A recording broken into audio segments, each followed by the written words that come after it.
like to tell you a story about a 1970 Dodge Charger that had a Coyote motor swapped inside of it. She was a glorious car and used to run everywhere. Why am I talking like this? I used to drive a 1970 Coyote Dodge Charger, and I screwed up one day. It used to be like this. Now I've jacked up and can't get her to start. Damn it. Let's go back to the drawing board. You guys got any ideas? The short and skinny of it is I'm taking you guys on an adventure while I diagnose and fix the problem myself at home.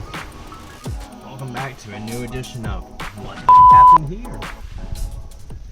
So one of the things we're going to end up diagnosing here is I took apart the fuel system probably a year and a half ago, 13, 14 months ago, somewhere in there, that ballpark, and had all the lines sitting aside in a box, thinking it was 100% sealed up and safe from the elements.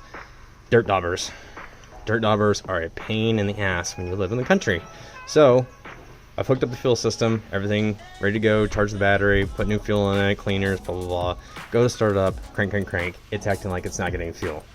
So how am I going to diagnose this? Because dropping the fuel tank is a major pain in the butt. What I started doing was taking off each of these 3 fuel lines. That's the inlet side, that's the return, and here is where it comes out of the regulator to the actual high pressure line to the engine. So going from the front of the car, there's the inlet to the regulator, goes right to the fuel filter. This smaller hose here, follow it around, try and trace the light to, boom, a hat right there. Small hose goes just right there. I did check it with air pressure and it had nothing, so it's got a clog in it. That's the problem. I'm sure that's the problem. So after a ton of testing, all the ways the lines from the regulator to where the actual fuel rail is, all the ways back to the fuel hat. You gotta drop the fuel tank. Why? That's what I'm looking forward to, but I'm 90% sure there's a dirt dauber somewhere blocking the line, because even when that from the fuel filter, that small hose section blew air straight into it, it's the fuel head, the pump hat. Yeah, this sucks, but sometimes it's gotta be done. Let's dig in.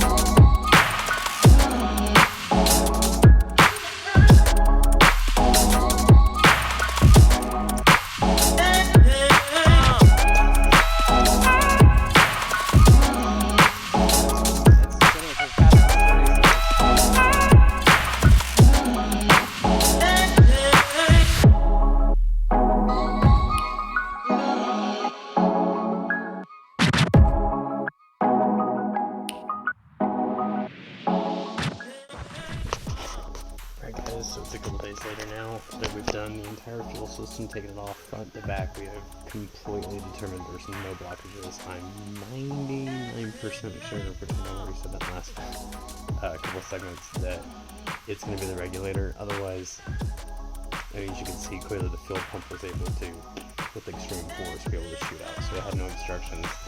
The regulator up here in the front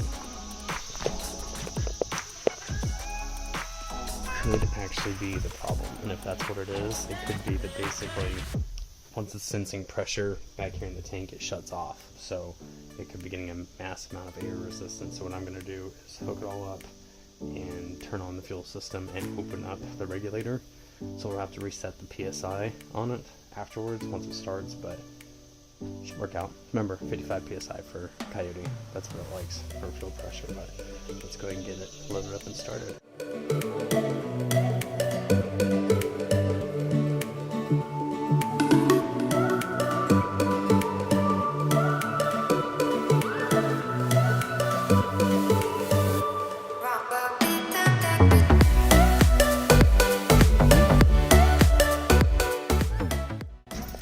Alright, no whammies, no whammies, no whammies, no whammies.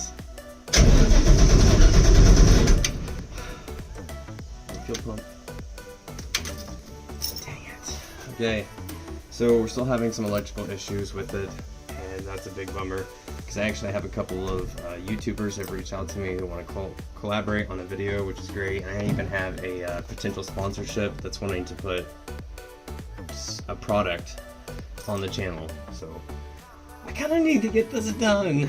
Am I gonna be able to get it done in time is the thing that's kind of starting to concern me, because it's like all I did is took it apart last year to do some welding, and now it's having issues, and I need help.